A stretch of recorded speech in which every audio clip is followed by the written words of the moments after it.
What's up guys, welcome back. Today we're back with another quick tips video. You guys seem to really enjoy the warrior tips video from last time, so hopefully you'll like this one too. Let's get into it. First up on the list we got Kepri.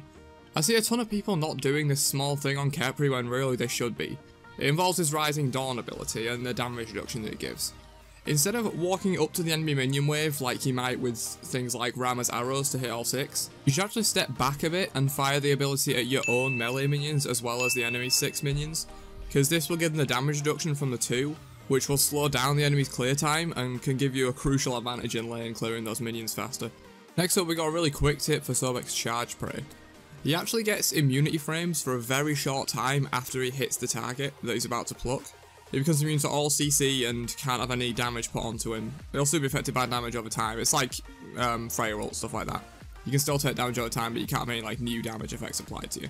This isn't so useful when you're playing Sobek as it is when you're playing against Sobek, because say if a Sobek goes to pluck your carry when you're in duo lane and you're Ymir, you shouldn't go to immediately freeze him if you see him going to land the pluck, because you might actually hit the freeze during his immunity frames and it won't take effect, so you should wait a little while, just about half a second or so I think he gets, and then your freeze will actually land, which could like save your carry's life. Next up we've got a tip for farming effectively and quickly and doing better rotations on Fafnir. When you consider the way Fafnir's 2 actually works, where the damage done, like the extra damage done on abilities and auto attacks when they're affected by Fafnir's 2 actually counts as Fafnir's damage. This can be useful because you can just say your carry's about to clear lane, like you got Medusa, you throw your 2 on them, Medusa 2's the wave, clears it all out. You don't actually have to be there, because technically you're doing damage to the minions, so you still get assist gold and Watcher's gift passive, and Lona's max passive as well actually. But you don't actually have to be there, you can just throw your 2 on your carry and start a rotation earlier than the enemy support can, and you'll still get all the farm for it, which can be crucial in getting you a couple of extra seconds on that rotation that might be the key to winning a fight. Also, bonus tip for this ability, it will proc certain item effects like Gem of Isolation and Spear of the Magus, so say you have a Kukulkan that for some reason hasn't bought Spear of the Magus on himself, you could buy it. I'm not recommending this by the way, it's probably quite bad, but you could buy it, and then throw it on him when he's about to tornado someone and you'll stack up the Spear of the Magus on the enemy, which will actually increase his damage overall. A slightly more applicable item for it is Gem of Isolation that works a bit better on him, because it basically just, especially if you're in the AoE dragon form and you apply this to like all 4 of your teammates, all their abilities and auto attacks that they hit will gain a Frostbound Hammer like effect, or just Gem of Isolation for abilities, things like that. So everything your teammates hit while they're buffed by this will proc the Gem of Isolation passive and slow everyone, which can be pretty fucking awesome. But I wouldn't really recommend it in a competitive conquest game or something, because you might be informed that your mother has been raped by several of your teammates if you do this. Next up we've got a much more quick and simple tip for Ares. I think it's more known, this one, than some of the other ones on the list, but as Ares, it's more useful to actually wait a few seconds between each shackle to get the maximum damage and cripple time out of them.